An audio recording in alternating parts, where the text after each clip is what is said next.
ప్రస్తుతం మనతో మాట్లాడడానికి ఇంకొంతమంది గ్రూప్స్ ఆస్పిరెంట్స్ ఉన్నారు. ఏదైతే చూసుకుంటే ప్రభుత్వం వాళ్ళకి గ్రూప్ 2కి సంబంధించి కొంచెం ఆశ కల్పించడం జరిగింది. ఏదైతే పోస్ట్‌పోన్ చేస్తా అని చెప్పడం జరిగింది. కానీ వాళ్ళు ప్రధానంగా డిమాండ్ చేస్తుంది ఏంటంటే మాకు 1:100 కంపల్సరీ చేయాలి. ఇంకోటి గ్రూప్ 3లో కూడా పోస్టులు పెంచి మాకు ఇవ్వాలి. మేము అడిగింది పోస్ట్‌పోన్ కాదు, పోస్టులు పెంచాలని చెప్పేసి కూడా వాళ్ళు ప్రధానంగా చెప్తున్నారు.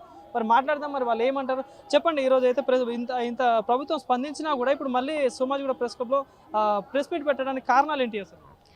ఇష్యూ అంటే 1:100 చేయాలి అని చెప్పేసి అడుగుతున్నారు. ప్లస్ ఏంటిదంటే ఈరోజు నేను మార్నింగ్ 7:00 నన్ను అరెస్ట్ చేసి తీసుకొని పోయారు. ధర్నాలు ఉంటాయంట, ఆ ధర్నాలలో పార్టిసిపేట్ నేను చేస్తలేదు. నా ఇష్యూ ఏంటో వాళ్ళకి తెలుసు, కావాలని చెప్పేసి మరి ఎందుకు నన్ను అరెస్ట్ చేస్తున్నారో ఆ ప్రభుత్వానికి నేను వదిలేస్తా. ఒక్కసారి ఆలోచించాలి. నేను ఒక అమ్మాయిని సొసైటీకి వచ్చి ఏదో చేద్దామని అనుకున్నా కానీ నన్ను నిర్బంధించి ఇంకా బాధ పెట్టి నా లైఫ్కి మీరు అణిచివేస్తున్నారు తప్ప వేరే ఏం లేదు. దయచేసి ప్రభుత్వాలు ఆలోచించాలి. నేనేదో ప్రభుత్వానికి వ్యతిరేకంగా మాట్లాడడానికి రాలేదు. మా ఇష్యూ ఇది ఉంది అని చెప్పడానికి మాత్రమే మేము ఇంత దూరం వచ్చాము. అప్పుడు ఆలోచించాలి కదా, ప్రభుత్వాలు కొంచెం మార్చుకోవాలి. పిల్లలు వచ్చి మాట్లాడుతున్నప్పుడు, మీ ఇంట్లో పిల్లలకి సమస్యలు వచ్చినప్పుడు మీరు ఎలా స్పందిస్తారో ఆ విధంగా మా మీద స్పందన చూపించండి సార్. అరెస్టులు ఎందుకు? రోడ్ల మీదకి ఎక్కితే అరెస్టులు చేస్తారా? మాట్లాడితే ఒక అమ్మాయిని చూడకుండా అరెస్ట్ చేసుకొని పొద్దున్నే 7:00 తీసుకొని పోతే 3:00 వదిలేసి సెక్రటరియట్ దగ్గరకు వచ్చి వదిలేసిండ్రు బట్టి సార్తో మాట్లాడడానికి.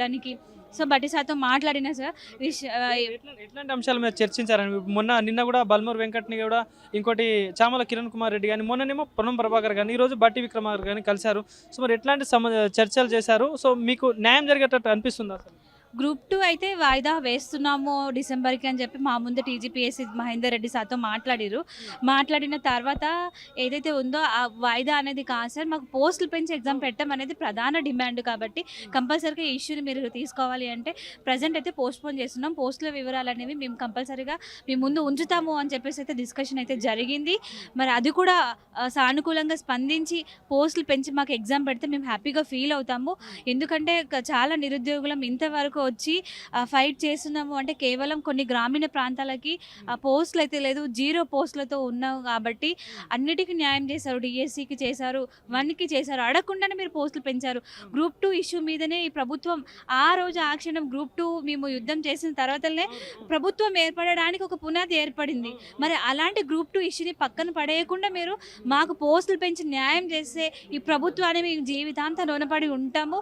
నిరుద్యోగులకు కూడా ఎంతోమంది తిండి తిప్పలేక 5 రూపీస్ భోజనం చేస్తూ మా కష్టాలు మేము ఎవరికి చెప్పుకోలేక మాదేదో మేము చేస్తున్నాం. కాబట్టి నిరుద్యోగుల్ని కొంచెం దృష్టిలో పెట్టుకొని మాకు న్యాయం చేస్తే ఇంకా హ్యాపీగా ఫీల్ అవుతాం సార్. ప్రభుత్వానికి అయితే నేను ప్రత్యేకంగా ధన్యవాదాలు తెలుపుతున్నా. అట్లీస్ట్ 50% వాయిదా వేస్తున్నాము అని ప్రకటించినందుకు. కానీ పోస్టులు పెంచితే 100% మేము హ్యాపీగానే ఫీల్ అవుతాం సార్. ఇంకోటి చూసుకుంటే అండి, ఇప్పుడు గతంలో బీఆర్ఎస్ ప్రభుత్వం ఉన్నప్పుడు మీరు మీద పోలీసులు వచ్చినా కూడా, అంటే అరెస్ట్ చేసినా కూడా, అప్పుడు ధర్నాలు చేస్తే మీకు సపోర్ట్ చేసిన కాంగ్రెస్ పార్టీ కానీ ఇప్పుడున్న నాయకులు ఇప్పుడు ఎందుకు మీరు ప్రొటెస్టులు చేస్తున్నా కూడా, మీ డిమాండ్స్ చెప్తున్నా కూడా మిమ్మల్ని అరెస్ట్ చేసి తీసుకోబోతున్నదని ఎట్లా చూడవచ్చు? గత ప్రభుత్వము అంటే అది మేము అంటే బీఆర్ఎస్ ప్రభుత్వం ఏదైతే ఉందో మేము సడన్గా ప్రొటెస్ట్ చేసినాం. మేమంటూ మా లిస్టు ఆడ ఉంది అని చెప్పేసి చెప్పిండ్రు. కానీ కేవలం వాళ్ళు మాకు విద్యార్థులం అని చెప్పిన ఇలాంటి అరెస్టులు అలాంటివి చేయలేదు. ఈ ప్రభుత్వం ఏంటిదంటే కనీసం మాట్లాడడానికి వస్తే మీడియా ముందు మాట్లాడిన ప్రతి ఒక్కరిని ఫోకస్ చేసి అరే ఎంఐఏ కదా అని చెప్పేసి మాట్లాడుతున్నారు. నిజంగా ఇష్యూ ఏంటిది మీరు తెలుసుకున్నాక నిజంగా ప్రభుత్వానికి వ్యతిరేకంగా మాట్లాడుతున్నారా? ప్రభుత్వాన్ని ఏం అడగాలనుకుంటున్నారో మాకు స్వేచ్ఛని ఇస్తేనే కదా మేము మాట్లాడేది, మీకు వినిపించేది. కనీసం మా గొంతుని మేము వినిపించడానికి బయటకు వస్తే అక్కడికక్కడ నొక్కేసి మీరు పోండి, మీరు ఎందుకు మాట్లాడతారు దాన్ని నిర్బంధాలు పెడుతుంటే మేము ఎవరికి వెళ్ళి చెప్పుకోవాలి? అడిగితేనే అమ్మ అన్నం పెడుతుంది అంటారు. మరి మీరు అడగకుండా మిమ్మల్ని అడిగితేనే కదా మీరు మా ప్రాబ్లం మీరు అర్థం చేసుకునేది. మీరు అడగకుండానే సరే ఈ పిల్లలు ఇలా చేస్తున్నారు అలా చేస్తున్నారు, ప్రభుత్వానికి వ్యతిరేకం మేము అస్సలు కాదు. ఎందుకంటే మేము సొసైటీకి వచ్చి జాబ్ కొట్టుకొని సొసైటీని లీడ్ చేద్దాం అనుకుంటున్నామే తప్ప పొలిటికల్ బ్యాక్గ్రౌండ్ మా వెనకాల లేదు, ఏ స్టూడెంట్ ఆర్గనైజేషన్స్ లేవు.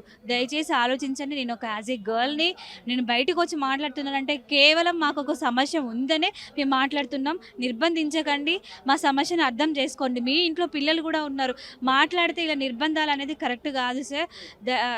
నేను రెంట్ అడుకుంటున్నా కాబట్టి నాకు చాలా ప్రాబ్లం అవుతుంది. మీరు ఆలోచించాలి. దానికి మీరు బాధ్యత వహిస్తాను అంటే కంపల్సరీగా నన్ను వచ్చి తీసుకొని పోండి వద్దనా. అక్కడ ఏంటిదంటే చాలా విధంగా నన్ను వేరేలాగా అనుకుంటున్నారు. ఏంటి ఈ అమ్మాయిని వచ్చి పోలీసు వాళ్ళు తీసుకొని పోతున్నారు, ఇష్యూ ఏంటిదని వాళ్ళకి నేను చెప్పలేకపోతున్నా. చెప్పినా కూడా అది జెన్యూన్ కాదు అన్న వేలోనే ఆలోచిస్తున్నారు. సొసైటీకి మీరు నాకు చేసే హెల్ప్ ఏదైనా ఉంది అంటే అట్లీస్ట్ నాకు ఇన్ఫామ్ చేయండి సార్. ఏదైనా ఉంటే నేను కంపల్సరీగా మీకు రెస్పాండ్ అవుతా. 24 అవర్స్లో మీరు ఎప్పుడు కాల్ చేసినా నేను రెస్పాండ్ అవుతా. నా ఆరోగ్యం కూడా బాగాలేదు, నేను సూసైడ్ అటెంప్ట్ కూడా చేసిన, అది మీకు కూడా తెలుసు. ఇంటెలిజెన్స్ రిపోర్ట్స్ కూడా పోయినాయి. దయచేసి ఆలోచించి, నాకు ఓపిక కూడా లేదు. మార్నింగ్ 7 o'clock వస్తే ఇప్పటి వరకు నేను స్టిల్ కంటిన్యూగా బయటనే ఉన్నా. నేను ఫుడ్ కూడా తీసుకోలే, కనీసం వాటర్ కూడా తాగలే. ఒక ఇడ్లీ ఒకటి నాకు పెట్టిన మెడిసిన్ వేసుకోవాలి సిచ్యువేషన్ ఉంటే నాకు ఇంకా ఓపిక లేదు సార్. Thank you.